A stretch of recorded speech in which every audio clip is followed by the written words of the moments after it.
This is a critical question that every human has wondered, but for some reason has never been explained. And that is, why is Daoism spelled two different ways?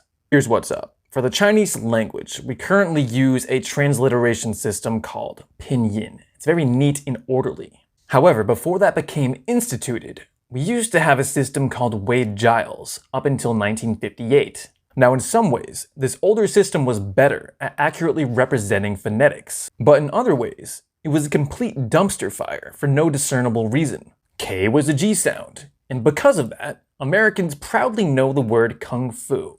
However, that's actually abysmally incorrect. It's really gong fu. If you want a real K in the Wade-Giles system, you gotta slap an apostrophe on there. Now, the same thing happened with T and D. Plain T in the Wade-Giles system represented a D sound. So unfortunately, Daoism was written with a T. So that's why the famous book looks like Tao Te Ching, but really it's pronounced Dao Da Jing. There are some other important changes you need to know as well if you really want to become a Daoist master. Qing, the last word in the title, meaning classic text, has become a J. Now this J is actually a special sound in Chinese. It's kind of like halfway between a J and a CH sound.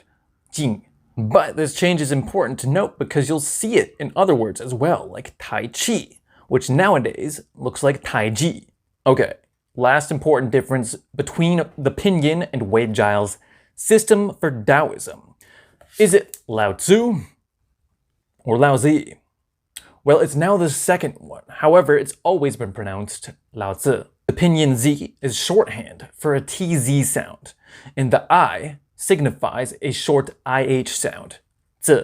Same thing with Lao Tzu's famous counterpart, Zhuangzi, whose book is the second famous classic of Daoism. And note that the ZH makes a J sound in pinyin, and it used to be written as a CH.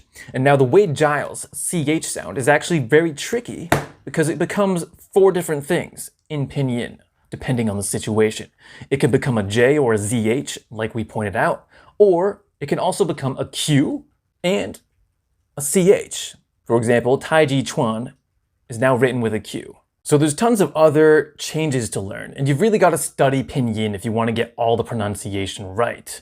For example, like the cryptic letters Q, X, and C, and maybe even the word feng shui. But my fellow Americans, those are the basics you need to know so that you can sound smart and cultured at all times. Peace out.